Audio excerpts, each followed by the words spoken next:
Alhamdulillahirabbil alamin wassalatu wassalamu ala asyrafil anbiya'i wal mursalin wa ala alihi wa sahbihi ajma'in. Amma ba'du. Baik yang terhormat jajaran pembina HTQ UIN Malang dan juga para musaid yang sudah hadir di sini dan juga para peserta Ta'aruf Qur'ani 18 yang sekarang sedang di rumah. Semoga meskipun kali ini kita tidak bersama-sama dalam satu tempat, tidak mengurangi semangat kita dalam mengkaji, menghafal, dan selalu memperdalam keilmuan tentang Al-Quran. Amin. Baik, di sini kita akan memulai dengan metode untuk menghafal Al-Quran yang di sini akan disampaikan oleh Ustadzuna Al-Karim, Ustadz Hashim. Dan sebelumnya kami akan membacakan terlebih dahulu CV beliau.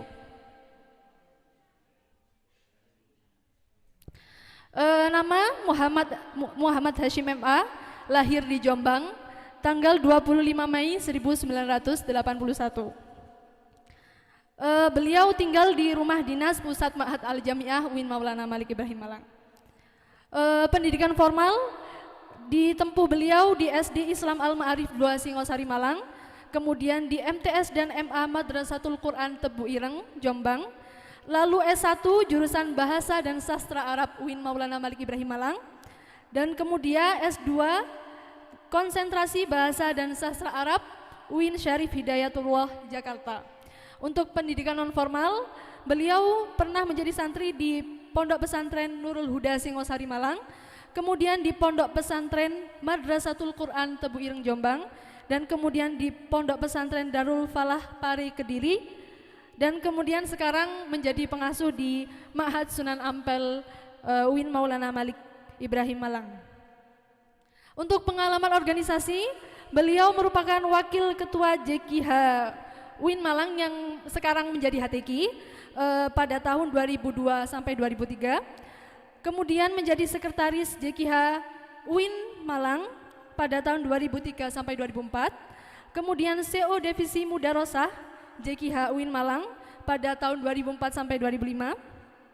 Kemudian Direktur Pondok Pesantren Madrasah Salafiyah Syafi'iyah Khairiyah Hashim Seblak Jombang, dan kemudian pengasuh Pusat Ma'had Al-Jami'ah pada di Mabna BTQ GTA pada 2019-2020, dan kemudian di Mabna Al-Farabi pada tahun 2020-2021, dan sekarang menjadi Kabid Taklim Al-Quran Pusat Ma'had Al-Jami'ah.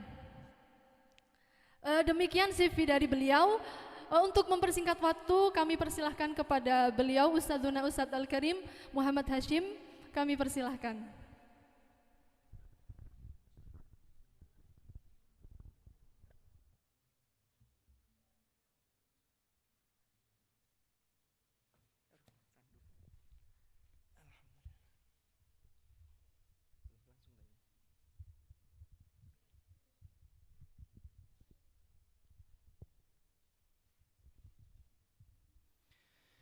Baik, assalamualaikum warahmatullahi wabarakatuh. Alhamdulillahi wa kafa wa salamun ala ibadihi alladhina astafa, amma ba'd. Yang saya hormati Ketua Hay'ah Tahfidz Al-Quran dan jajaran pembina, yaitu para asatidz di Hay'ah Tahfidz Al-Quran. Yang saya hormati para jajaran pengurus musaid Hay'ah Tahfidz Al-Quran, dan tak lupa adik-adik semua peserta Ta'aruf Qur'ani yang ke berapa? Ke-18. Mudah-mudahan majelis kita ini ditakdir oleh Allah menjadi majelis ilmu yang nafi'an mubarakan fiddin wa dunya wal akhirah, dan mudah-mudahan bergabungnya kalian di HTQ ini merupakan salah satu bentuk, salah satu cara Allah untuk membimbing kita di jalannya, sehingga jalan yang kita lalui selalu mendapatkan ridho Allah Subhanahu wa ta'ala. Amin ya rabbal alamin. Materi saya ini sebenarnya adalah materi yang kedua, tetapi karena ada satu dan lain hal maka harus maju. Jadi materi yang pertama itu seharusnya terkait dengan sebelum ke metode, itu adalah motivasi menghafal. Tetapi karena ada satu dan lain hal sehingga mohon maaf saya harus maju. Dan ini karena maju sehingga saya jadi kesannya mendadak sehingga agak grogi. Oke, tapi ala kulli hal tidak ada masalah. Yang penting teman-teman semangat, baik yang hadir di studio maupun yang hadir secara virtual. Jadi materi kita hari ini adalah metode menghafal yang nanti ini akan dikuati. Kenapa harus menghafal? Lalu apa saja yang memotivasi sehingga kita harus termasuk bagian dari menghafal, orang-orang yang menghafal min jumlati hamalatil Quran. Ini nanti akan dikuati oleh pemateri berikutnya yaitu Dr. Muhammad Samsul Ulum. Tape, next. Ini saya ingin berangkat dari landasan. Karena segala sesuatu itu berangkatnya dari landasan. Pesawat itu mau terbang itu juga berangkat dari landasan. Jadi ada landasan. Mesti di landasan ini yang nanti akan mendorong seberapa jauh dorongan itu atau termasuk pesawat itu akan melesat. Ini nanti tergantung dari landasan. Sama kayak orang memanah itu. Dulu guru kami dan guru kita semua, almarhum al-maghfurlah Ustadz Syafaat, Dr. Syafaat, itu pernah menyampaikan terkait dengan kencang tidaknya sesuatu itu terkait dengan seperti orang menarik anak panah itu.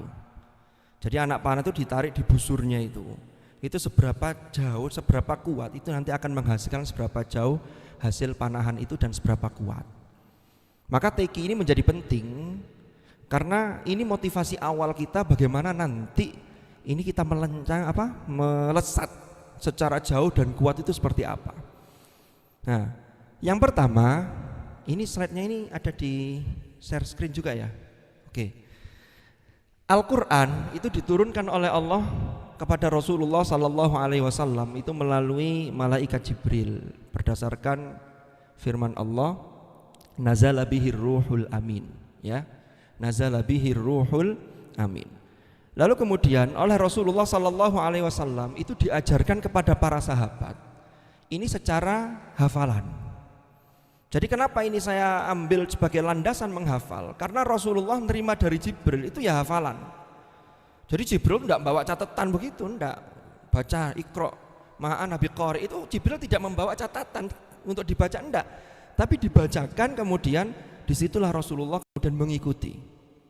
Ya, ini hafalan. Lalu Rasulullah mengajarkan kepada para sahabat-sahabat yang kemudian sahabat-sahabat ini dikenal dengan sebutan Al-Qurra.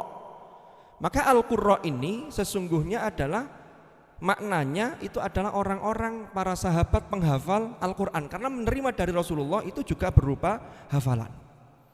Tulisan itu untuk menjaga dan Rasulullah memang memerintahkan kepada para sahabat penulis wahyu ketika itu.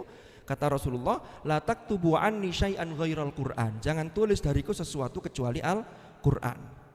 Nah, Rasulullah memerintahkan kadang ditulis di pelepah kurma, kadang ditulis di sini, ya ada di kertas juga. Cuman memang ketika itu kertas masih sangat terbatas. Walaupun teknologi kertas itu sudah ada dan itu prosesnya dimulai zaman Mesir kuno ketika menggunakan pohon papirus itu untuk jadi kertas itu.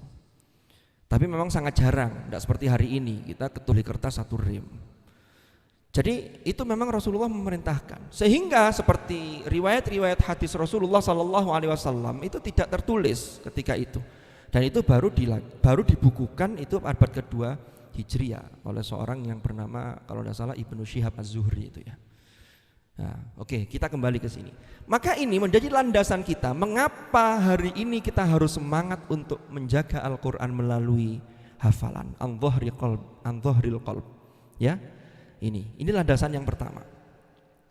Lalu yang kedua, hikmah diturunkannya Al-Quran secara berangsur-angsur. Ini juga merupakan isyarat sekaligus dorongan kepada umat untuk menghafal kalamullah. Nah, kalau langsung turun jumlatan wahidatan yang dibawa oleh Jibril, sebenarnya bagi Allah tidak ada masalah, tapi ini ada satu visi yang luar biasa agar berangsur-angsur ini untuk apa? Warattalnahu tartila linutsabbita bihi fuadaka warattalnahu tartila. Maka ini adalah sebuah dorongan dan sebuah isyarat bahwa kita sebagai umat Islam ini harus berusaha untuk menghafalnya. Berapapun itu. dimulai dari sedikit. Karena tidak mungkin langsung 30 juz, mesti dimulai dari juz 30 dulu. Baru nanti seiring berjalannya itu dibalik itu. Dikopas, dikat, lalu dipindah. Yang saya juz 30-nya pindah ke depan, kan begitu. Jadi harus ada usaha untuk itu. Jadi mulai dari juz 30, lalu kemudian semuanya rata-rata insya Allah mulai juz 30. Karena tidak ada yang baru lahir lalu diajarkan Al-Baqarah langsung satu surat itu jarang. Biasanya Al-Fatihah lalu surat-surat pendek itu. Ya, surat-surat Al-Mufassal itu untuk kepentingan sholat jamaah, ngimami. Kadang-kadang tidak diteruskan, akhirnya sampai sekarang keterusan. Sehingga setiap ngimami mesti kul huwa ilaik kan mesti. Gak ganti-ganti. Oke, kita lanjutkan. Maka seharusnya kita ini memandang atau melihat Rasulullah itu sebagai figur yang dipersiapkan oleh Allah untuk menerima wahyu. Ya memang secara hafalan. Jadi ini yang harus memotivasi kita. Jadi ini saya masuk sedikit ke bab motivasi, nanti akan dikuatkan oleh pemateri berikutnya. Next, lanjut. Oke. Lalu yang ketiga, ini sebagai aplikasi dari firman Allah, Inna nahnu nazzalna dzikra wa inna lahu lahafizun. Yang mana Allah di sini di ayat ini menjamin kemurnian Al-Qur'an, tetapi perlu dipahami bahwa tugas operasional secara nyata harus dilakukan umat Islam. Ini kita. Ya, kalau dalam konteks ini, maka slogan yang harus didahulukan adalah kalau bukan saya lalu siapa? Bukan untuk kesombongan, enggak, tapi kita ini mendaftar sebagai bagian dari yang disebut oleh Allah dalam inna nahnu nazzalna dzikra wa inna lahu lahafizun. Sama, prokernya juga begitu, menjalankan program kerjanya deres. Kalau bukan saya siapa? Nah, kalau nunggu lancar tapi yang terus orang lain kan tidak bisa, maka harus saya. Maka tanamkan dalam diri kita untuk kaitan dengan Al-Quran, kalau bukan saya lalu siapa, maka saya harus duluan. Jangan ini diterapkan pada hal-hal yang lain, rebutan makanan dengan temannya, lalu kalau bukan saya lalu siapa, temannya gak diumani, ini keliru nanti konteksnya ya. Oke, kita lanjutkan. Yang keempat ini, menurut jumhurul ulama, hukum menghafal Al-Quran itu fardu kifayah. Oke. Tetapi yang saya ingin sampaikan, fardu kifayah ini yang harus dilihat adalah persentasenya. Penghafal Al-Quran tidak boleh kurang dari jumlah mutawatir, sehingga tidak ada kemungkinan terjadinya pemalsuan, perubahan dan penyimpangan terhadap ayat-ayat suci Al-Quran. Jadi tidak cukup kalau satu kabupaten hanya satu, tidak cukup. Kalau satu kampus masih 2000, ini masih kurang. Mahasiswanya berapa? Makanya ini harus nambah terus. Mudah-mudahan tahun depan tidak lagi 2001 atau 2050. Jadi ada tambahan-tambahan setiap tahunnya. Jadi kalian-kalian ini yang 500 berapa tadi peserta yang baru? Sudah pas itu ya, enggak bisa kurang ya. Konco dewe enggak apa-apa lah. 530 itu luar biasa. Ini kalau 530 semangat semua. Mulai dari yang pingin belajar tahsin, membaca Al-Quran dengan baik. Karena tahfidz itu harus dimulai dengan tahsinnya. Nanti langkah-langkahnya saya ada di slide, nanti bisa dilihat. Lalu kemudian menghafal sampai selesai 4 tahun. 4 tahun selesai, lalu Qurannya juga selesai. Ini berarti UIN ini insya Allah tidak hanya memproduk ilmuwan-ilmuwan akademisi yang sesuai dengan bidangnya, tetapi juga memproduk orang-orang soleh yang hamilul Quran. Ini harapan kita. Sehingga nanti sekian tahun ke depan pemimpin-pemimpin kita itu adalah orang-orang yang memiliki akhlak yang baik karena sudah dilandasi oleh Al-Quran. Ini harapannya begitu ya. Jadi fardu kifayah itu harus dilihat secara proporsional. Next, lanjut. Yang terakhir, ini sebagai landasan, banyaknya riwayat yang mutawatir yang menjelaskan keutamaan penghafal Al-Quran. Nah, nanti rinciannya di materi berikutnya. Mudah-mudahan beliau sampaikan, tapi insya Allah iya, jelasnya iya. Mulai dari keutamaan penghafal Al-Quran untuk dirinya sendiri, lalu untuk keluarganya, lalu untuk umat, untuk orang tuanya. Ini luar biasa. Inilah banyak riwayat yang menjelaskan tentang keutamaan penghafal Al-Quran. Maka boleh jadi dalam pandangan saya, para ulama masa lalu ini, masa lampau, para ilmuwan-ilmuwan muslim itu selalu mendasari dan memulai keilmuannya itu dengan menghafal Al-Quran. Jadi harus diingat ini. Jadi mau jadi ahli fisika, mau jadi ahli kedokteran, mau jadi ahli sosiologi, mau jadi ahli apapun, tapi Qur'annya ini sudah menjadi landasan yang perdana, yang pertama sebelum memasuki wilayah-wilayah keilmuan yang juga luas. Karena inspirasinya, motivasinya, dan tentunya inspirasi peradaban dan keilmuan itu pemantiknya tidak lain adalah kalamullah. Kalau itu sudah kita pegang, maka ini insya Allah akan luar biasa. Makanya salah satu pakar ilmu qiraat dan rosem di Indonesia yaitu Dr. Ahsin Sakhok Muhammad, itu beliau pernah menulis dalam salah satu buku beliau itu begini, orang yang punya hafalan Al-Quran, yang sudah selesai Qurannya, hafalannya bagus, ini seperti orang yang punya ibarat bongkahan emas, tinggal nanti dia olah menjadi apa, nanti ngolahnya itu tergantung kualifikasi keilmuan masing-masing serta spesifikasinya masing-masing. Makanya gunakan waktu sebaik-baiknya. Kalau bisa 1 semester khatamkan. Kalau bisa tidak bisa 2 semester. Kalau tidak bisa 3 semester. Kalau yang sudah masuk daftar HTQ sudah khatam, sudah lancar, tingkatkan ke fase berikutnya. Fa idza faragta fansob. Ya, fansob. Apa fansobnya? Ya mungkin belajar ilmu qiraat, setoran ilmu qiraat. Kalau memang hafalannya yang qiraah yang masyhurah atau yang riwayat Hafiz an Asimnya sudah bagus, sudah jadi hafalannya. Kalau yang belum jadi harus punya target. Nah, targetnya seperti apa nanti kita bahas di bab secara spesifik nanti tentang metode. Oke, next. Nah, ini selalu saya sampaikan. Kemarin di acara motivasi di sekolah tahfidz itu saya juga sharing dengan para peserta sekolah tahfidz itu. Ini kan kita bicara metode. Sekarang yang kita cari itu adalah metode yang cepat hafal dan sulit lupa. Karena kalau yang banyak itu metode yang cepat hafal, cepat lupa. Yang banyak lagi lama hafal, cepat lupa. Ini yang lebih banyak lagi metodenya seperti ini. Jadi ternyata ini diakui atau tidak, metode menghafal cepat itu banyak. Dan orang-orang yang semangat itu kadang-kadang ujiannya di sini. Semangat tapi semangat nambah, gak semangat murojaah, ini repot. Padahal harus dua-duanya jalan. Karena menjaga apa yang sudah kita miliki itu juga sulit. Makanya Rasulullah itu mengibaratkan dalam hadis itu seperti bahkan lebih liar dibanding unta yang liar, sehingga harus diikat kuat-kuat. Lah ngikatnya dengan cara apa? Ya metodenya cuma satu, yang deres. Kok sampean umpama yang pernah di pesantren atau yang pernah kok ada teman yang ketoke gak tahu deres tapi kok yo lancar. Kalau yang model begini ini jangan ditiru. Ya boleh jadi hanya 1 orang itu. Nanti paling sekian orang itu hanya berapa persen. Tapi ada orang-orang yang punya fadhol begitu itu ada. Tetapi kadang kita tidak tahu ternyata derusnya itu ketika orang-orang sudah pada tidur, malam dia melek dia deres. Saya punya teman yang seperti itu. Jadi ketokene awan itu ngopi begitu. Tapi lek bengi deres sampai tutup. Bahkan ngopinya itu juga nggak ketoro, ketoke yang menang tapi deres.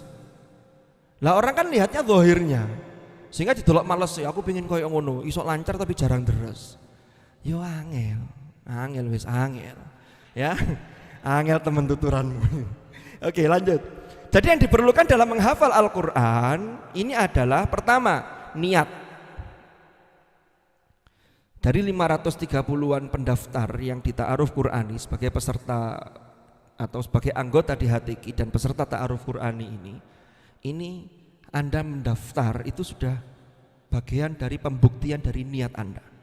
Maka jangan berhenti setelah Ta'aruf Qur'ani selesai, jangan. Tetap semangat, tetap jaga semangat. Nanti tinggal diklasifikasikan, mungkin ada yang memang belum pernah menghafal sama sekali. Bahkan mungkin standar bacaannya masih kurang, tapi jangan merasa pesimis, jangan merasa minder. Tapi niat itu harus kita jaga. Nah, untuk menjaga niat itu, maka langkah berikutnya harus ada yang namanya mujahadah. Mujahadah itu ada keseriusan dalam memperjuangkan apa yang sudah diniatkan. Oke. Lalu yang ketiga, istiqomah. Istiqomah. Ini istiqomah beneran. Dimakna ya istiqomah yang bilughah al-arabiyah, jangan dimakna yang lain-lain.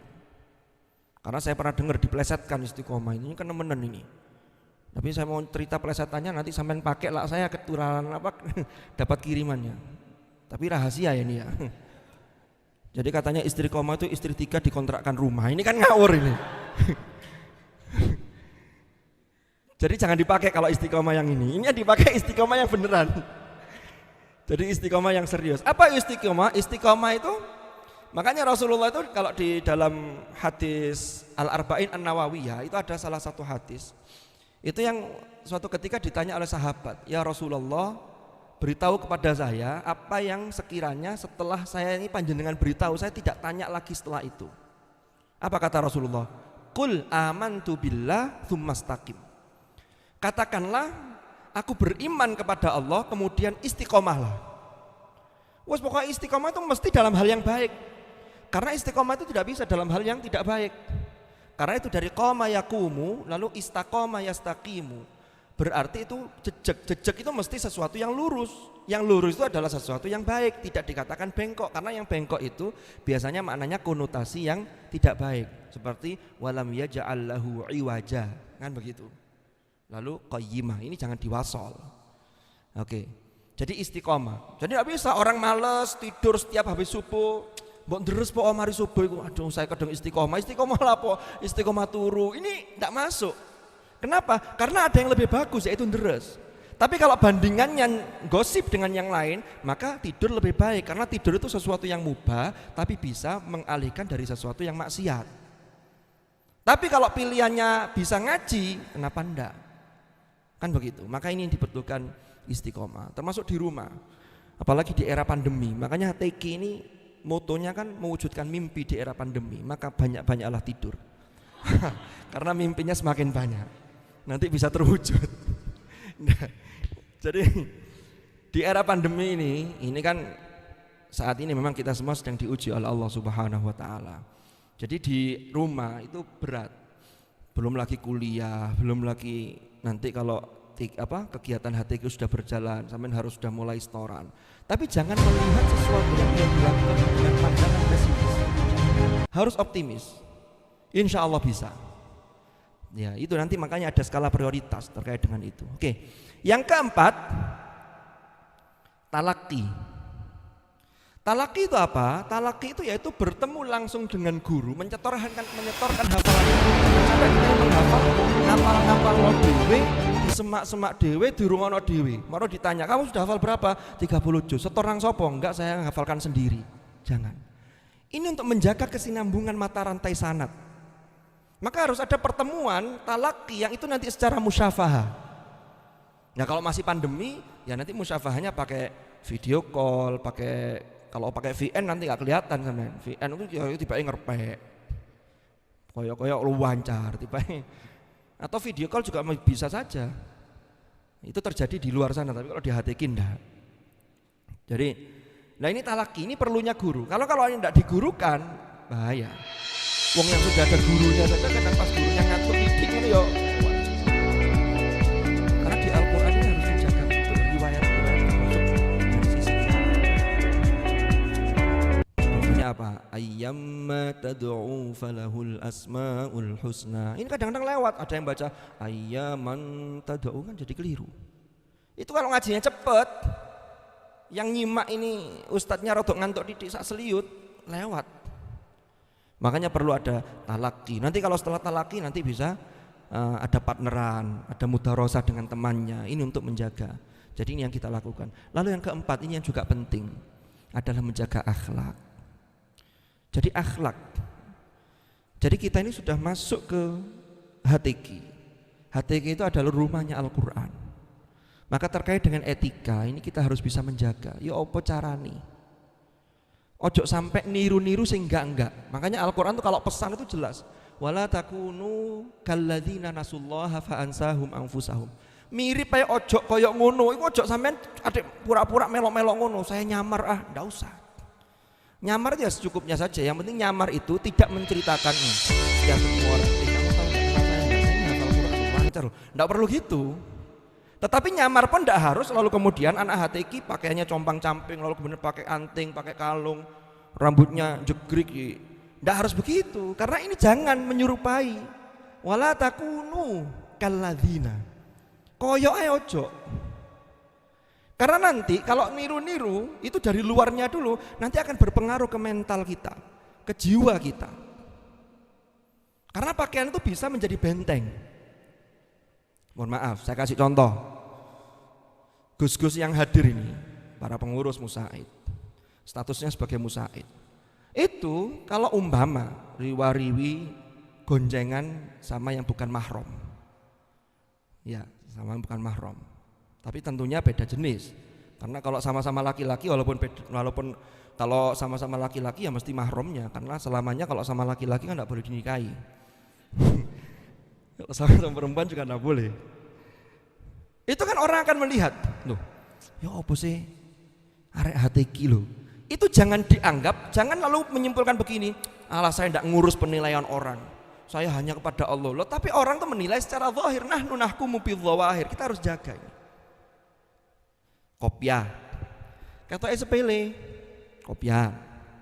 Tapi kalau pas kopiahan, umpama naik angkot, lalu di sampingnya ini umpama Gus Fadil duduk samping angkot, sampingnya ini ada seorang perempuan mahasiswi, cantik karena mahasiswi.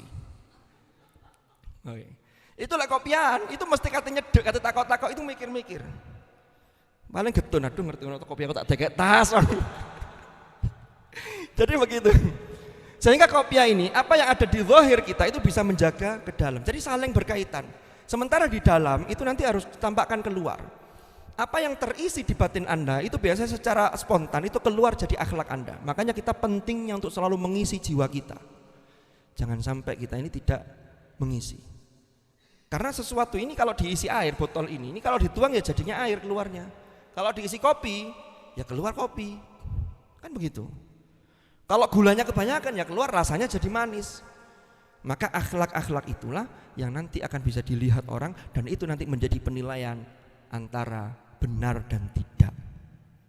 Oh benar, arah itu benar. Makanya jadi orang tuh yang benar sekaligus pinter. Tapi yang harus di-upgrade tuh benernya dulu. Pinter tuh kalau benernya hilang itu pinternya bisa jatuh. Arah itu lu pinter sakjani, tapi kelakuan ini gak bener kan begitu. Tapi kalau sebaliknya, aduh arek iku akhlak iku api, arek iku bener.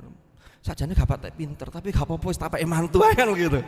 Itu begitu terjadi. Karena kalau bener itu dandani bener, untuk jadi bener itu jauh lebih sulit dibanding dandani untuk jadi pinter. Ya walaupun tingkat kepintaran nanti tergantung kapasitas yang dianugerahkan oleh Allah. Ini Pentium berapa, lalu kemudian prosesornya seperti apa dan seterusnya. Karena faddalallahu ba'dahum ala ba'd. Oke, lanjut next. Jadi menjaga akhlak ini penting. Nah, sekarang kita masuk ke langkah dan metode. Ini waktunya berapa menit lagi nih? 2 menit. Oh, 20 menit lagi. Nanti ada tanya jawab. Oke. Sekarang langkah dan metode untuk menghafal. Ini yang saya sampaikan dulu. Ini adalah pratahfidz.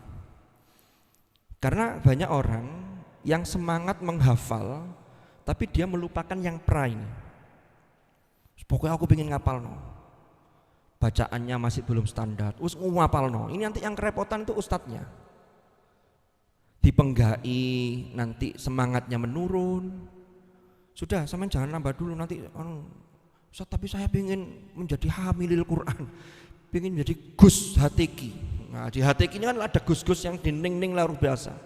Makanya saya mengatakan kalau ada teman-teman anggota HTQ yang dipanggil Gus, saya tanya biasanya, ini Gus sampean ini Gus beneran putra kiai atau Gus honoris causa? Kalau yang bukan anak kiai kok masuk HTQ, maka bersyukurlah, berarti Anda di sini dapat Gus honoris causa dan Ning honoris causa. Yang ini tidak bisa didapatkan di lembaga lain. Nanti tinggal ngurus sertifikatnya aja ya. Sama syahadah Gus honoris causa.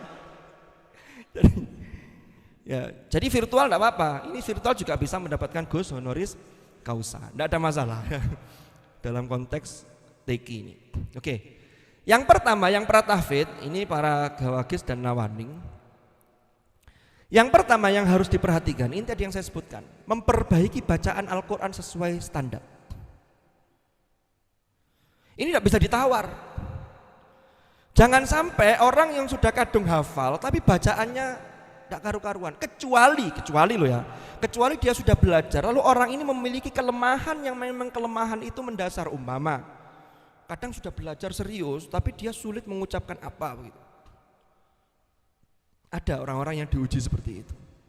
Lah, memperbaiki bacaan sesuai standar ini secara riwayat, artinya riwayat itu ya sesuai dengan yang kita terima dari guru kita sampai ke Rasulullah. Lah riwayat yang kita pakai, yang masyhurah, yang memang banyak digunakan di dunia Islam, termasuk di Indonesia adalah biriwayati Hafsin an Asim. Kalau yang secara diroyah, karena teori-teorinya ini sudah dibukukan, maka sudah menjadi ada susunan ilmu tajwid, di dalamnya ada formulanya, ada rumusannya, ada apa istilahnya, qawaid-qawaidnya, apa istilahnya ya, hukum, ada teori-teorinya. Jadi secara teoritis sudah ada, makanya harus sesuai. Jangan tidak tahu ilmunya lalu digabung. Ini yang paling sering, yang sangat sederhana sekali. Yang sederhana saya mengamati ada dua hal. Pertama, urusan mat itu kadang kurang terperhatikan. Mat jaiz yang seharusnya riwayat Hafs an Asim, yang toriknya Ubaid bin Sobah, Syatibiyah itu seharusnya sama panjangnya dengan mat wajib muttasil. Tapi yang terjadi kadang ini tidak perhatikan, bahkan mat wajibnya kadang seperti mat tobi'i cepat-cepat. Ini jangan. Lalu yang kedua, yang paling sering terjadi kesalahan atau kurang perhatian itu urusan waqaf dan wasol. Bismillahirrahmanirrahim. Idza waqa'atil waqi'ah laisa liwaq'atiha kadhibah khafidatur rafi'ah idza rujjatil ardu rajja wa bussatil jibalu bassa. Loh iki waqaf ta wasol, Mbak, Mas? Sakta gak jelas. Ini sakta ngarang dewe riwayatnya jadinya kan begitu. Jadi ini tolong diperhatikan. Nanti insya Allah di HTQ insya Allah ada pembinaan-pembinaan seperti itu. Karena musaid kita ini, apalagi ketua musaidnya ini bukan orang sembarangan. Iya. Jadi ketua musaid kita Gus Rozi tadi nggak sambutan ya? Mboten, benjing sambutan. Alhamdulillah. Gus Rozi ini luar biasa. Orangnya putih. Ya, ini semua pakai jasket, dia pakai putih karena untuk menjaga kesucian. Belum lagi yang lain, bahkan kemarin ini perlu saya informasikan, karena kalau beliau menginformasikan sendiri kan tidak mungkin. Kemarin beliau juara di tingkat kabupaten, itu juara lomba makalah Al-Quran. Ini makalahnya makalah ilmiah, bukan makalah abal-abal ini. Ini makalah ilmiah. Jadi ini belum lagi yang lain.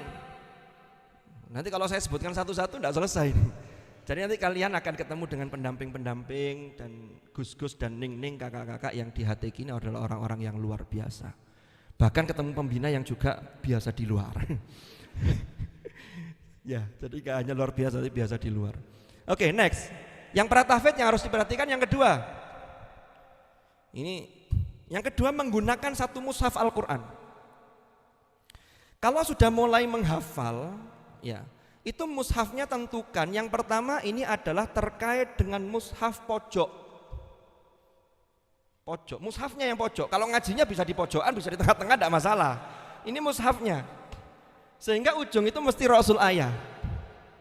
Lalu yang barisnya itu berjumlah 15. Kenapa kok 15? Karena ini yang banyak dipakai dan nanti niteninya lebih enak. Apalagi kalau ngimami sholat tarawih itu gampang niteninya.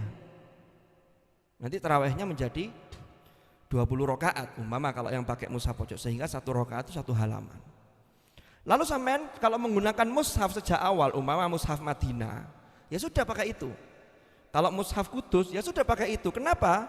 Kalau mushaf Kudus lalu yang ada terjemahannya, ya sudah pakai itu, sehingga nanti ada terjemahan yang bisa membantu sekaligus ketika sampean mulai menghafal ayat-ayat itu bisa membayangkan letak dan posisinya. Ya, oh ini barisnya sekian.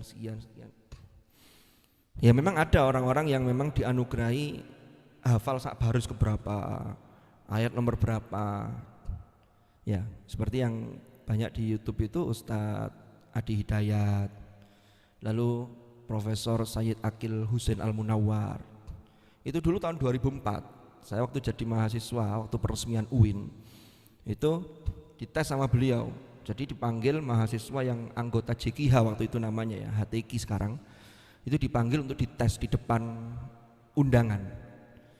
Nah, dipanggillah 5 orang karena saya waktu itu mengurus jajaran musaid sehingga mau tidak mau saya didorong oleh teman-teman. Akhirnya saya maju dites. Saya masih ingat waktu itu tesnya juz 17 dan tesnya itu semuanya diambil dari Al-Quran, tidak ada yang lebih dari juz 30. Lalu ditanya oleh beliau, ini ayat keberapa? Waduh, ini nggak ngafalkan nomor ayatnya. Lalu baris keberapa dari atas? Nah ini kalau baris keberapa dari atas ini kan mushaf standarnya biasanya antara mushaf Madinah dengan mushaf Kudus itu kadang kacek sak lafat, ada beda baris. Makanya tentukan dari ganti-ganti, jangan ndak punya mushaf, kating ngapalno Quran gak duwe mushaf, baru golek pakai ini. Kecuali kalau pas ndak bawa, pas deres aja ndak apa-apa. Tapi kalau menghafal untuk awal, untuk pertama kali memasukkan memori hafalan itu ke dalam memori kita, memasukkan itu lebih baik tentukan satu mushaf yang memang itu sampean pakai. Nanti ketika khatam ditulisi, khatam tanggal sekian jam sekian lalu ditandatangani kan begitu, di stempel barang. Oke. Lalu yang ketiga, ini kondisi ini para tahfidz yang harus diperhatikan, memiliki kondisi fisik dan pikiran yang sehat. Loh, apakah kalau fisik dan pikiran tidak sehat maka akan berpengaruh? Iya. Ini sebelum menghafal harus diperhatikan. Berarti bagaimana kita menjaga asupan makanan yang masuk ke dalam diri kita sekaligus menjaga mood kita. Wong ngapalno Quran kok gak usah aneh-aneh. Wis gak usah mikir sing liyane, mikir Qur'ane dhisik. Lah sampean sudah mikir Qur'ane ditambah mikir sing aneh-aneh, ini rancu nanti jadinya. Maka disinilah perlunya, ini yang saya maksud, memiliki kondisi fisik dan pikiran yang sehat. Ya. Lalu yang berikutnya, para tahfidz yang harus diperhatikan itu berada di usia yang tepat. Berapa tahun? Saya baca di beberapa literatur itu kisaran 5 sampai 23 tahun. Bagaimana kalau ada yang lebih dari 23? Ada yang lebih dari 23 mahasiswa? Oh, jenengan 32. Kalau maksud saya begini, usia-usia ini tidak akan kembali. Ya usia berapapun tidak bisa kembali ya. Saya yang kadang 17 tidak bisa kembali ke 15. Usia berapapun tidak bisa kembali. Tapi usia-usia ini manfaatkan waktu dengan baik. Jangan berpikir begini, saya nanti, ini kadang-kadang di pondok ada yang begitu, baru mulai menghafal kelas 3 aliyah. Habis itu persiapan sibuk mau ujian. Dulu waktu UN belum dihapus itu. Kalau sudah mau UN itu kan bawaannya pagi, siang, sore itu kan bimbel mulu kan begitu. Sehingga ngajinya keder. Akhirnya ini, wis nanti tak tutupno di kuliah. Iya kalau kelas 3 memang kondisinya begitu. Ada yang kelas 2 masih melihat begitu. Saya ngapalno gak popok khatam, nanti saya tutupkan ketika kuliah. Nanti ketika kuliah jangan mikir lagi kayak gitu. Kuliah mikirin ini, nanti saya lanjutkan setelah saya lulus. Gak ono ceritane rek. Uang tambah umur itu tambah gak sibuk itu gak ono, mesti tambah repot. Karena tanggung jawab itu semakin bertambah. Dulu yang belum jadi musaid sekarang jadi musaid. Makanya kalian yang baru masuk ini semester 1 di era pandemi seperti ini tetap semangat. Jangan ditunda, nanti saya mau sergep kalau sudah pandemi. Enggak mari pandemi ono maneh. Bukan pandemi maksudnya, ada kesibukan lain, bukan pandeminya yang ada lagi, jangan sampai. Mudah-mudahan selesai lah, mudah-mudahan cepat diangkat pandemi ini oleh Allah. Lah, lalu kemudian kenapa 23 tahun? Karena kalau sudah 25 itu sudah mikirnya beda. Ini sudah mikirnya apalagi sudah lulus, punya ijazah, ini sudah harus bekerja, sudah ingin berkeluarga dan lain sebagainya. Makanya Imamuna Asy-Syafi'i radhiyallahu an, Imam Syafi'i itu berpesan begini, rek. Tafaqqah qabla an tar'as idza ra'asta fala sabila ila tafaqquh. Kata Imam Syafi'i itu, tafaqqah itu tafaqquhlah, perdalamlah ilmu, termasuk kalau dalam konteks kita hafalkan Al-Qur'an sampai betul-betul jadi hafalan itu. Sebelum Anda qabla an tar'as, sebelum Anda menjadi seorang pemimpin, sebelum Anda tambah sibuk, sebelum sampai punya tanggung jawab yang lain.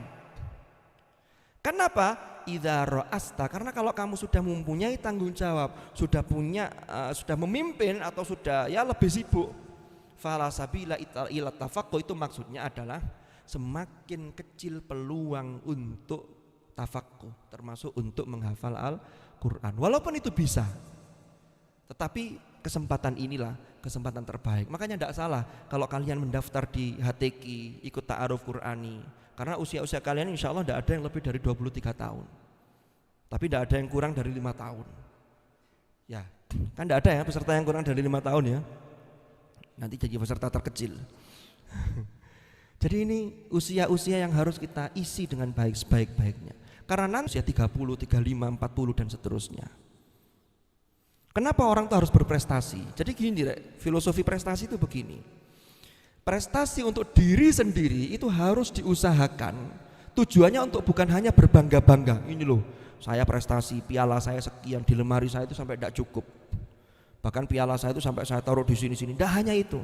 Tetapi kalau orang punya banyak prestasi, maka dia punya banyak hal yang bisa dibagi ke orang lain. Ini yang harus dicamkan.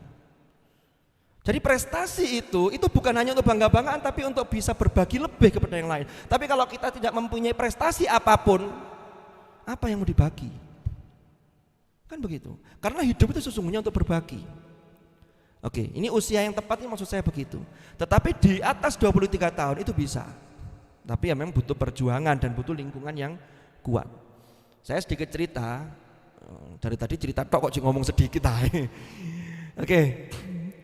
Di Jombang, di tempat saya pesantren dulu, ini cerita hak ini tahun 2016 kalau tidak salah, itu ada salah seorang satpam itu ikut wisuda hafid. Jadi beliau itu jadi satpam di situ adalah pensiunan tentara kalau tidak salah. Setelah jadi satpam, setiap hari dengar anak-anak ngaji binadhor, setiap hari lihat anak deres. Karena lingkungan yang baik itu memotivasi. Maka kalau kalian daftar di HTQ ini sudah masuk ke lingkungan yang bi'ah Qur'aniyah, harus memotivasi. Kalau Anda masuk di HTQ kok tidak termotivasi, itu bukan salah HTQ-nya, sampean sing kena-menen. Kena-menen. Iku padha ambek bebek wis mlebu ndek kali gak iso nglangi. Loh iya. Iku wis kena-menen. Ini satpam, maaf ini, saya cerita bener ini. Kalau tidak percaya ini sampai bercucuran air mata ini. Cuma ada tisu di sini. Akhirnya semangat, akhirnya pengen mulai menghafal. Karena bacaannya belum standar, ya karena pensiunan TNI, ya walaupun tidak semua TNI itu bacaannya tidak bagus, tapi kebetulan ini kurang sehingga harus mengikuti pengajian binadhor, fasoha. Akhirnya ikut fasoha binadhor 3 tahun, dia telaten, padahal paling sepuh sendiri. Akhirnya baru setelah itu beliau menghafal, dan menghafal kalau tidak salah butuh waktu sekitar 4 tahunan. 4 atau 5 tahun itu ya. Khatam dan wisudanya ya bisa baca karena khatamnya syaratnya wisuda harus baca tasmi. Karena menjadi wisudawan paling sepuh, waduh itu waktu itu heboh sekali. Dan beliau luar biasa, putra-putrinya itu sampai nangis semua terharu karena wisudawan paling sepuh. Dan karena paling sepuh dan paling fenomenal, akhirnya oleh lembaga mendapatkan hadiah umroh. Lu kan luar biasa itu. Padahal waktu ngafal kan gak pengen umroh, artinya gak pengen umroh itu nanti lah hatam saya wisuda kok bae di umroh. Tidak ada harapan begitu. Tapi Allah beri jalan. Makanya kalau kalian yang daftar di HTQ mulai niat menghafalkan, yang sudah punya hafalan apalagi harus bisa menjaga. Kalau yang belum maka tekadlah untuk bergabung dengan bahasa saya dulu pernah saya sampaikan, ini mega proyek penjagaan kalamullah yang ada jaminan dari Tuhan. Ya, oke. Yang berikutnya, memilih waktu dan tempat yang tenang. Artinya tenang itu, orang itu kan kadang gaya belajar masing-masing orang kan beda-beda. Tetapi untuk ngaji ini memang milih waktu waktu dan tempat yang tenang itu maksudnya gini, kira-kira aman dari gangguan. Kalau yang sudah lingkungannya ngaji ya memang sudah steril, biasanya sama-sama ngaji. Tapi kalau yang berada di lingkungan yang tidak ngaji, umpama kalau sampean di rumah, itu yang bisa dilakukan adalah umpama yang putri matur ke orang tua, Bu, jam sekian sampai jam sekian kulo izin jam saya untuk ngaji. Tapi ya jangan seharian, Bu, saya izin dari jam 6 pagi sampai besok jam 6 pagi saya tidak bisa bantu, saya ngaji. Kan tidak mungkin 24 jam ngaji dok. Maka ketika Anda ngaji ini tidak diganggu. Karena kalau sudah diganggu yang lain, karena disambi dengan yang lain, ini kadang ngajinya terus terputus. Ya. Tapi jangan lalu digunakan alasan kancingan di kamar, malas bantu orang tua, padahal di kamar tidak ngaji, tapi main medsos, main HP. Lalu diketuk sama orang tuanya pintunya, tolong dibantu ini di dapur, saya Bu cek ngaji. Wah keliru, ini jangan dilakukan. Ngajinya jadi beda nanti, ngajinya bukan ngaji Quran tapi ngarang biji. Oke, kita lanjutkan. Dan yang terakhir, memilih lingkungan yang tepat, ya, memilih lingkungan yang tepat. Maka di HTQ ini termasuk usaha kita untuk memilih lingkungan yang tepat karena ada program-program yang mendukung ke arah sana, termasuk dalam konteks ke tahfidz. Oke, lanjut. Ini langkah dan metode yang pertama adalah yang pra-tahfidz. Oke, sekarang kita lanjutkan. Sekarang metode menghafal. Yang pertama, ini ketika kita sudah masuk tahfidz, karena kan kita bicara metode ini. Maka yang pertama adalah kita harus mengenal kerja memori kita dalam menghafal Al-Quran.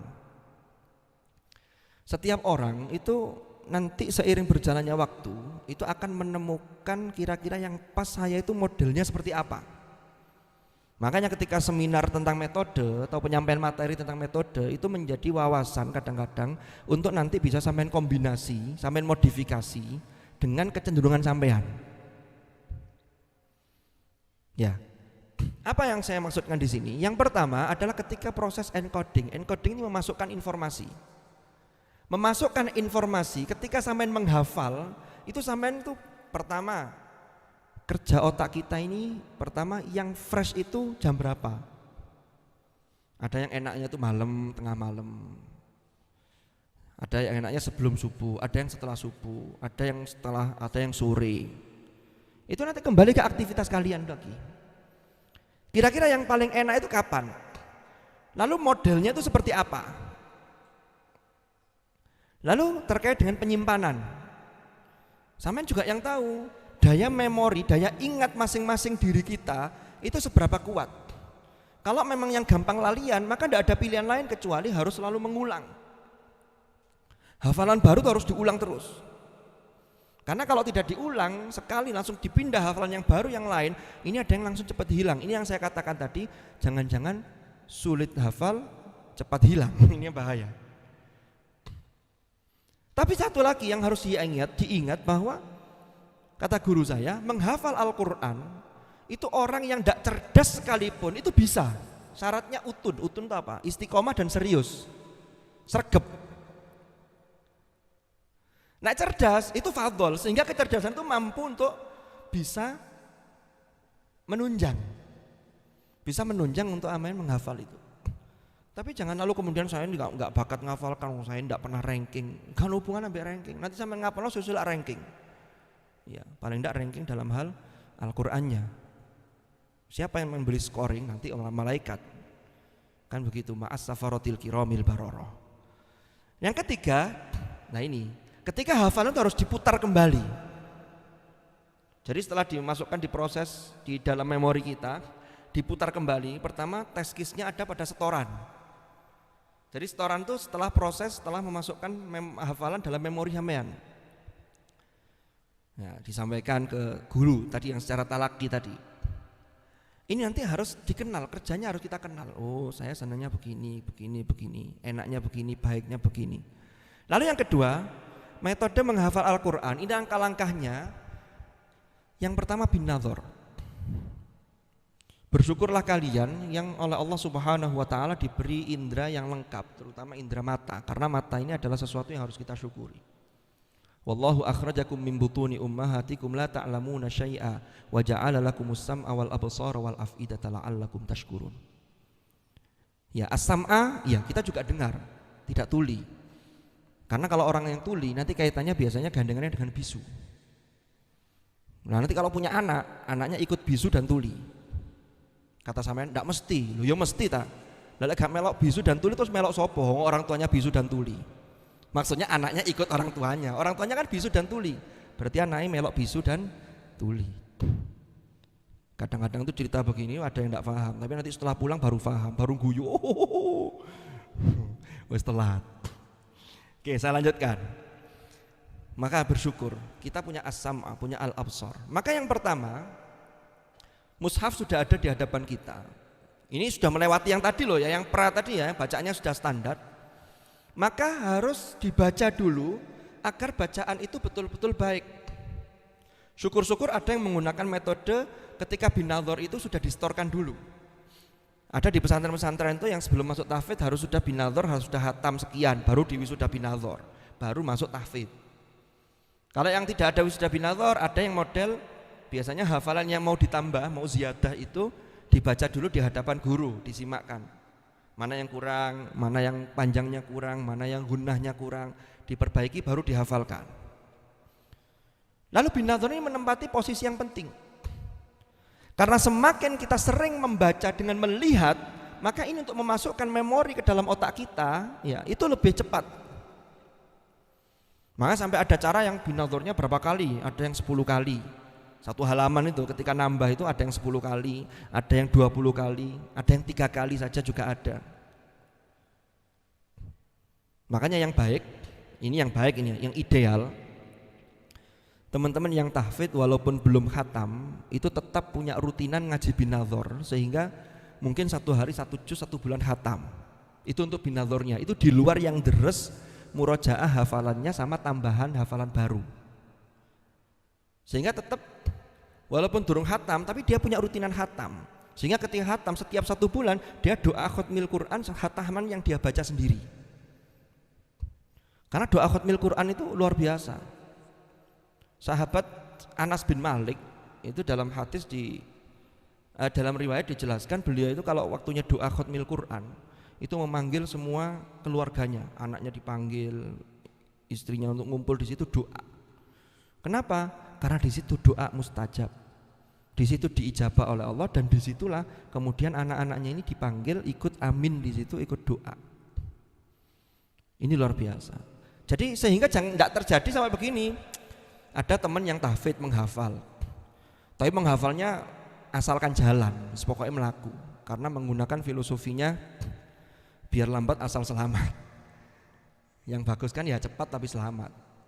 Ya tadi ya lancar. Tapi lek timbangane gak ya alon-alon pokok kelakon. Tapi ya lihat konteksnya lah. Karena semua slogan dan semangat itu kan harus tahu konteksnya. Kalau konteksnya ndak pas kan ya gawat. Maju terus pantang mundur itu kan bagus. Ayo maju terus pantang mundur. Tapi kalau lomba Agustusan dan lombanya tarik tambang ndak pas. Maju terus pantang mundur, tarik tambang yo kalah sampean. Kalau tarik tambang harus dibalik, mundur terus pantang maju. Jadi harus pas menempatkan konteks-konteks itu. Oke, saya lanjutkan. Jangan sampai terjadi ono arek tahfidz 5 tahun gak hatam-hatam, tambahannya pancet, murojae pancet, tapi yo gak tahu hatam bin nadhar. Karena ndak punya rutinan tadi itu, gitu loh maksudnya. Quran itu barokahnya besar, apalagi kalau doa pas khotmil, kalau bisa hatam selesai, dibaca saja itu luar biasa. Maka ada riwayat itu Imam Ahmad bin Hanbal itu ketika bertanya kepada Allah dalam mimpi beliau, pertemuan mimpi yang ke-100 itu ya, itu lalu tanya, apa yang mendekatkan diri hamba-hamba yang dekat denganmu ya Allah? Kata Allah berfirman bikalami, ya dengan interaksi intens dengan kalamku. Imam Ahmad bertanya, bifahmin au bighairi fahmin, bifahmin au bighairi fahmin. Paham atau gak paham, maca tok itu sudah muta'abbad bitilawati. Makanya kalau punya rutinan ini nanti harapannya barokahnya khataman yang rutin sampai lakukan 1 bulan itu yang bin nadhar itu bisa mempercepat ketahfidznya. Karena kalau ya itu tadi, kalau hanya membaca saja, orang baca pinter baca itu kadang-kadang sudah berhenti sampai di level itu. Tapi kalau orang menghafal, dia punya tanggung jawab, punya amanah untuk menjaga hafalannya, sehingga dia akan continue, akan istiqomah untuk melakukan deres. Ayo sampean yang virtual ini, yang peserta baru ini, yang sudah wisuda TPQ di rumah, sudah tidak di pondok. Kalau di pondok masih ada kewajiban ngaji habis maghrib. Itu aja kalau kadang ada pondok atau pesantren itu, kalau sudah lulus wisuda bin nadhar, sudah tidak ada ngaji, itu ngajinya sudah berkurang semangatnya. Kalau di rumah sudah wisuda TPQ itu kadang-kadang itu sudah kayak mari wisuda ya wis. Beda, Quran itu beda dengan wisuda sarjana. Kalau Anda wisuda sarjana maka Anda sudah dinyatakan lulus, sudah menempuh 150 SKS minimal dengan spesifikasi kualifikasi ini loh mata kuliahnya. Lalu IPK-nya begini, indeks prestasi. Indeks itu maksudnya untuk mengukur kemampuan. Bisa orang lihat itu walaupun tidak sepenuhnya benar. Ya kadang-kadang ono sing ketoke papat nilainya A, tapi keilmuannya ya pas lali biyen gak iso saiki lali ngono ya ono. Ya semoga-moga manfaat lah, yang penting kan itu. Kalau lulus S1 selesai, Anda lulus, baru nanti ketika sampean terjun di bidang mana, karena setiap orang itu kadang-kadang setelah lulus itu ketika harus terjun di masyarakat atau terkait dengan pekerjaannya, profesinya, itu kadang ada yang tidak harus linear dengan perkuliahan yang dia tempuh. Banyak seperti itu. Karena aspek kehidupan itu luas. Baru di situ belajar lagi, belajar kehidupan. Tapi ijazah S1 ya tetap ada. Tapi kalau wisuda Quran mestinya lanjut. Makanya kalau wisuda hafid itu dibayat betul itu, billahi bayatu ala taqwallah, billahi bayatu ala hifdzi kitabillah, billahi bayatu ala sam'i wa ta'ah. Jadi dibayat betul itu untuk menjaga apa yang sudah kita hafal.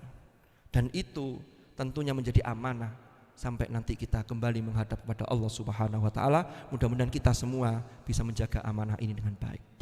Lalu yang kedua, tahfidz. Jadi setelah proses binadhar ya tahfidz tadi proses menghafalnya itu. Lalu yang ketiga talaqi tadi itu disetorkan. Jangan sampai hafalan sendiri lalu tidak disetorkan. Ya orang-orang yang mohon maaf ada orang-orang yang tunanetra saja itu saking pingin menghafal Al-Qur'an ya dibacakan sama temannya melalui istimaknya itu. Dan banyak itu ada di MTQ juga ada cabang MTQ tunanetra. Bahkan peserta MHQ itu juga ada yang tunanetra. Maka kalian bersyukur kita ini sudah punya mata kok gak digawe ngaji kan begitu. Oh yang gak punya saja sudah sangat kepingin untuk menjadi hamilul Quran kan begitu. Ya biasanya kehebatan mereka itu kelebihannya ya mereka memorinya lebih kuat karena tidak terkontaminasi oleh hal-hal yang di luar. Kalau kita kan enggak, kemarin delok Quran, delok YouTube sing mau nyari beritanya Manchester City, ternyata yang keluar City Manchester kan begitu. Kan beda antara Manchester City dengan City Manchester. Oke, kita lanjutkan. Mohon maaf, sudah habis waktunya. Iya, dipercepat. Mohon maaf ya, kalau oleh suwe-suwe ini. Karena aku hanya nanti khawatir tidak cukup. Lanjut, lalu membuat target hafalan. Harus ada target hafalan. Kalau tidak punya target ya berat.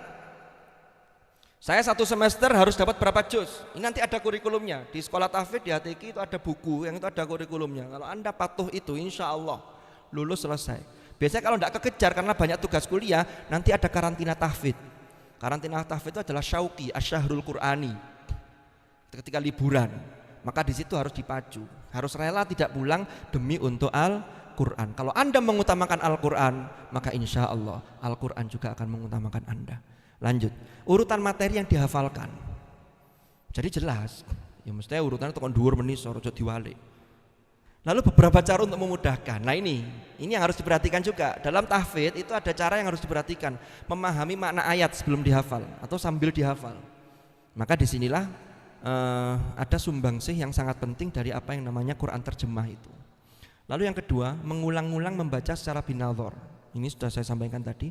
Lalu yang ketiga, mendengarkan bacaan orang lain, bisa melalui kaset al-mushaf al-murattal, bisa melalui temannya yang baca. Jadi kalau nganggur-nganggur, derasanya sudah selesai, ada yang kita dengarkan. Lalu sering menuliskan ayat Al-Qur'an. Karena tidak ini sekaligus nulis, latihan. Karena ada juga orang yang hafal Quran tapi nulisnya tidak bisa, bahkan nyambung itu masih keliru-keliru. Saya ketika tes masuk maba itu yang sering saya minta itu tolong tuliskan inna a'toina kal kautsar. Itu K-nya itu mesti banyak yang gandeng dengan kal kautsar. Padahal K-nya itu kan beda, inna a'toina ka al kautsar kan begitu. Sing banyak nulisnya inna a'toina kal kautsar. Sesungguhnya kami menganugerahkan atau memberi seperti al kautsar. Kan ngono maknanya. Ini tolong diperhatikan ya. Jadi nulis itu. Lalu memperhatikan ayat yang serupa tapi tak sama. Inilah yang namanya al-mutasyabihat al-lafziyah. Jadi terkait dengan mutasyabih yang lafadznya.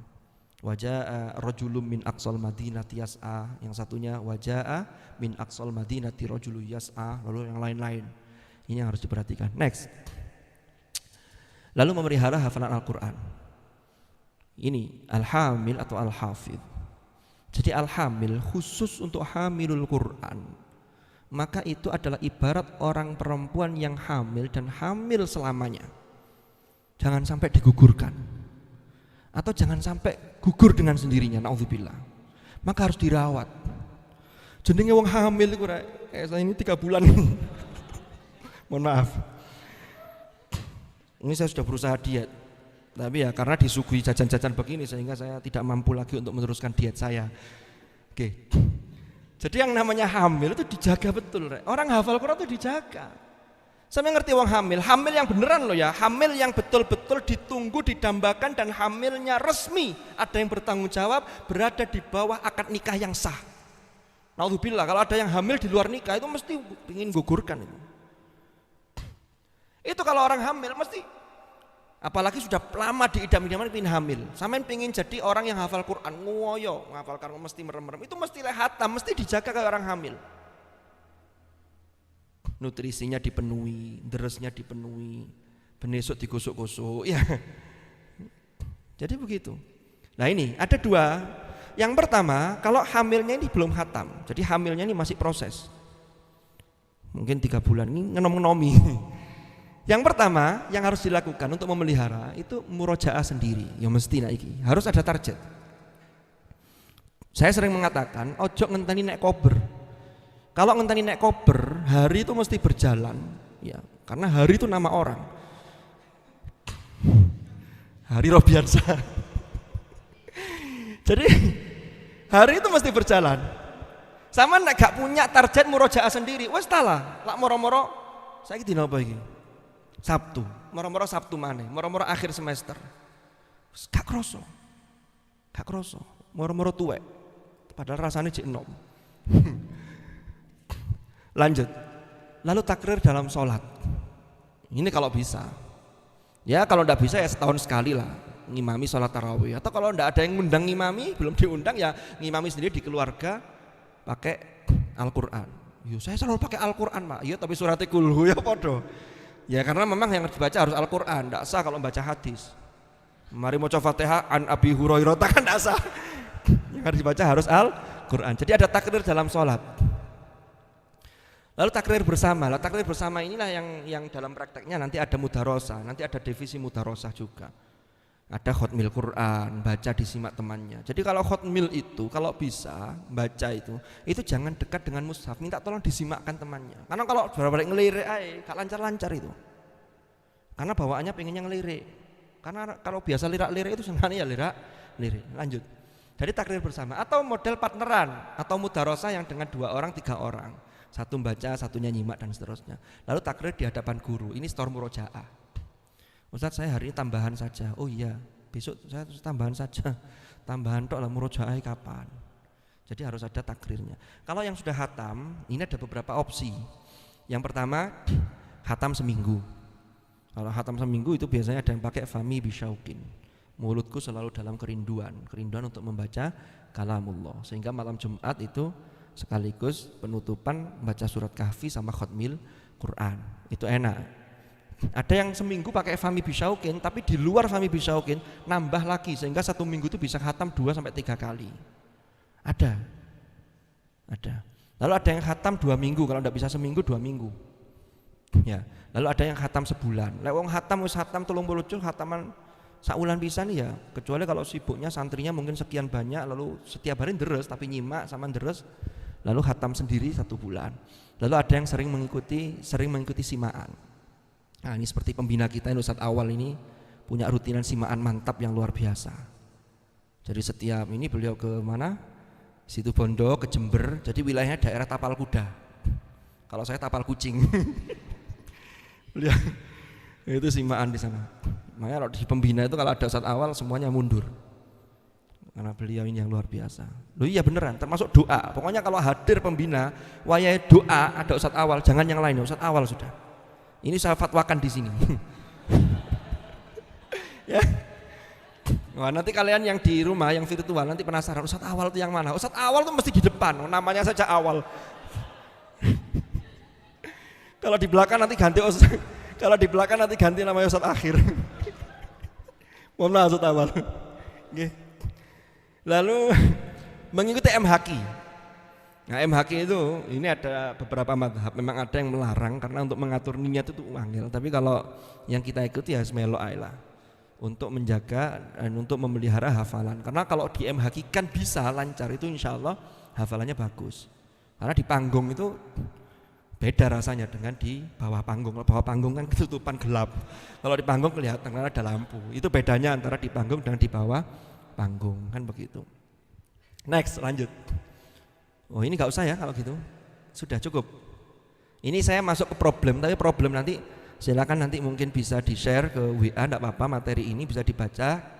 Nanti bisa didiskusikan. Ini kemarin saya menulis, kalau saya menulis metode, maka saya kok pengen melanjutkan ke problem dan tantangan. Artinya problem dan tantangan, kenapa kok saya tulis dan tantangan? Karena kalau problem kita anggap sebagai problem, ya dia berhenti sampai di situ. Kalau kita anggap sebagai tantangan, maka ada usaha dari kita untuk menghadapi dan menyelesaikannya. Itulah problem kemudian menjadi tantangan.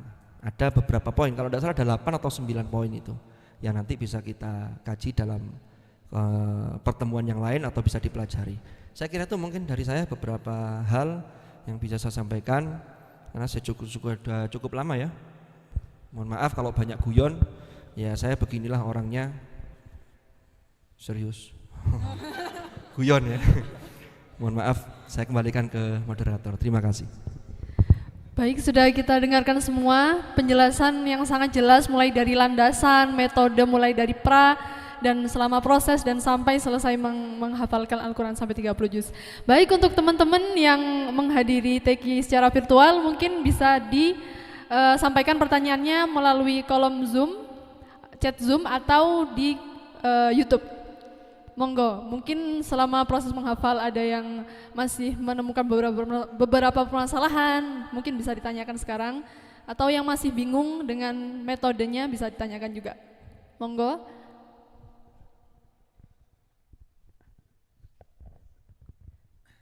Panitia, ada pertanyaan masuk? Mungkin masih mengetik ya?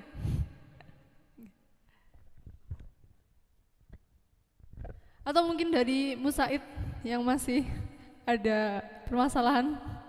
Atau mungkin memang Musaid ini sudah Masya Allah semuanya ya? Sudah nggak ada permasalahan sama sekali?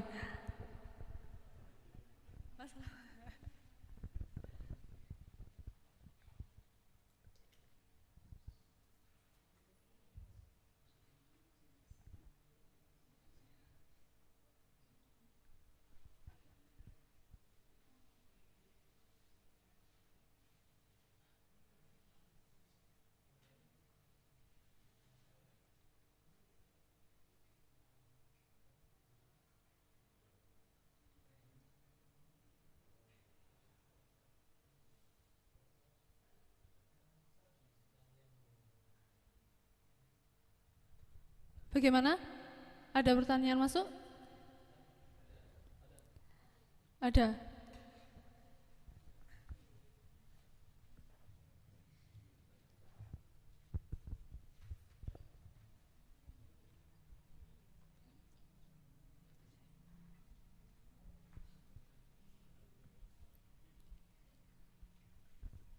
Oh, nggih, pertanyaan yang pertama Ustadz, apakah bisa dijelaskan mengenai talaki dan takrir Ustadz? Mungkin ada yang masih bingung tadi.